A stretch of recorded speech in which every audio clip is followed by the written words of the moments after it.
শেখ হাসিনা চলে গেলে বাংলাদেশ থাকবে না। আমি মোশাররফ হোসেনের কাছে আসছি। আসলে যে ষড়যন্ত্রের কথা বলা হচ্ছে, আমি অন্য একটি প্রসঙ্গে আসছি যে গতকালকে আমরা দেখেছি যে বিএনপির ভারপ্রাপ্ত চেয়ারম্যান যিনি বলেছেন যে ষড়যন্ত্র হচ্ছে এবং যত দীর্ঘায়িত হবে ষড়যন্ত্র হবে, এবং আরেকটি কথা বলেছেন যেটি নতুন মনে হয়েছে আমাদের কাছে, যে ১/১১ মতন আবারও বিএনপির বিরুদ্ধে মিডিয়া ট্রায়াল চেষ্টা করা হচ্ছে, মিডিয়া ট্রায়ালের। উনি কেন এই কথাটি বললেন হঠাৎ করে? না, আপনি একটা জিনিস দেখবেন যে বিএনপি তো একটা রাজনৈতিক দল। আমরা এই যে 5 তারিখের পর অবিরাম আমরা পরিশ্রম করে যাচ্ছি, এবং আপনার কোথাও যদি আমাদের দলের এখন নীতি হলো জিরো টলারেন্স। কোথাও যদি কেউ অপকর্ম করে, কোথাও চাঁদাবাজি করে, দলের মানুষের জনমতে অশান্তি তৈরি করে, আমরা কিন্তু ইতিমধ্যে প্রায় 2000-এর উপরে লোককে আমরা শাস্তিমূলক ব্যবস্থা গ্রহণ করেছি। কাউকে বহিষ্কার করেছি, কারো কমিটি বাতিল করে দেওয়া হয়েছে, কারো বিরুদ্ধে আইনগত ব্যবস্থা গ্রহণ করা হয়েছে।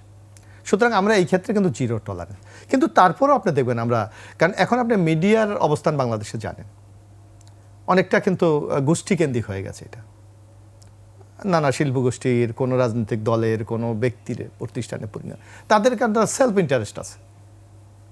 অর্থাৎ একটা দলকে মেলাইন করার মতো অতীতে আমরা বহু রেকর্ড দেখেছি, এরকম ঘটনা ঘটেছে। তা আমরা ওই অবস্থায় ফেরত যেতে চাই না। আমরা চাই যে একটা নতুন জার্নি আমাদের শুরু হয়েছে, এই জার্নিটা জনগণের কাছে সবচেয়ে বেশি গ্রহণযোগ্য হোক।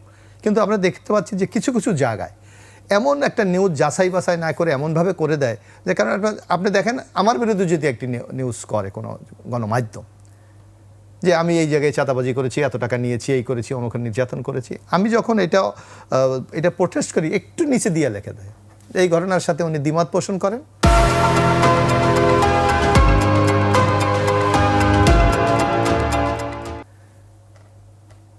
উনি মনে করেন এই ঘটনা সত্য না।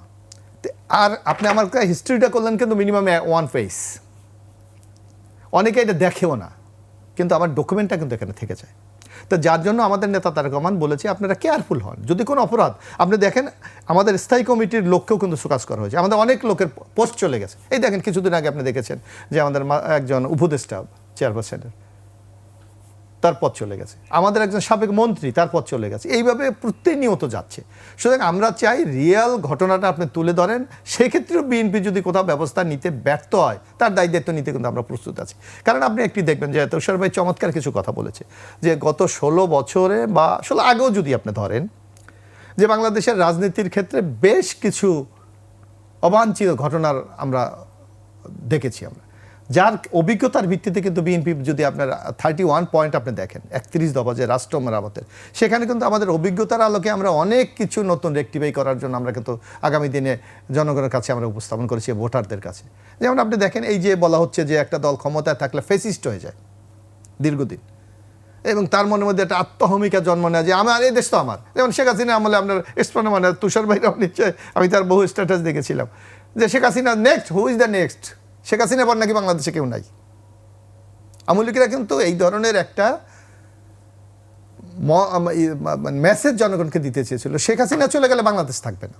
কিন্তু এখন বাংলাদেশ চলে না। আমরা প্রতিবাদ করেছেন, আমি তো বললাম আপনাদেরকে যে এটা কিন্তু বলেছে তারা। তো এখন কি বাংলাদেশ চলে না? বরং আপনি এই যে 7 মাসের সূচক দেখেন যে একটা পলিটিক্যাল গভর্নমেন্টের চেয়ে বর্তমান যে গভর্নমেন্ট আছে অনেক ক্ষেত্রে উন্নতি করেছে। আজকে আমাদের অর্থনৈতিক প্রবাহ ফিরে আসছে, রেমিটেন্স ফিরে আসছে, করাপশন কমে যাচ্ছে, স্বজনপ্রীতি কমে যাচ্ছে, দলীয়করণ কমে যাচ্ছে, হচ্ছে। হ্যাঁ, আমরা রাতারাতি আপনি সাফল্য অর্জন করবেন এটা ভাবার তো কোনো কারণ নাই। কারণ আমাদের এই এই উপমহাদেশে কিছু কালচারাল কিছু ব্যাপার আছে যেটা আমাদের রক্ত মাংসের সাথে মিশে গেছে।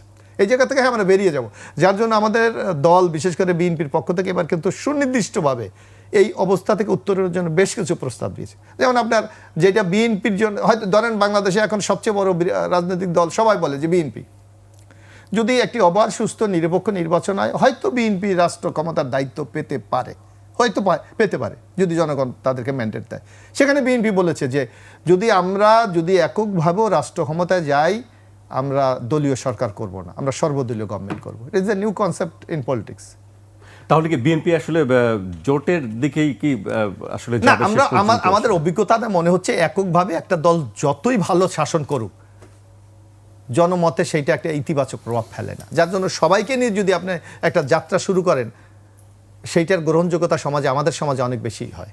যার জন্য আমরা বলেছি, তারপরে এই দেখেন আমরা বলেছি এই যে গতবার আমরা দেখেছি শেখ হাসিনা 5 বারের প্রধানমন্ত্রী, 6 বারের প্রধানমন্ত্রী, মানে এটা মনে হয় যে একটা অহংকার এটা আভিজাত্য।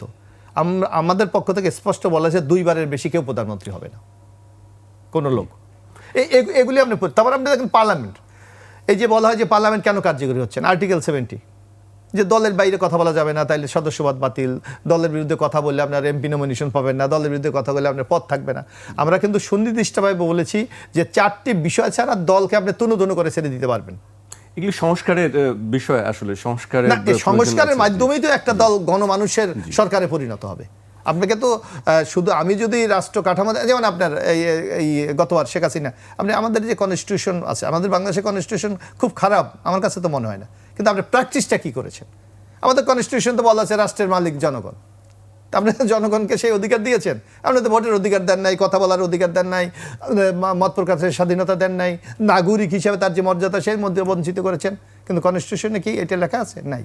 বলছে যে জনগণের মালিকানা, রাষ্ট্রের মালিক। তো সঙ্গে আপনি প্র্যাকটিসটা কি করছেন এটার উপর ডিপেন্ড করে আগামী দিনে কোন ধরনের রাষ্ট্র আপনি। জি, আমি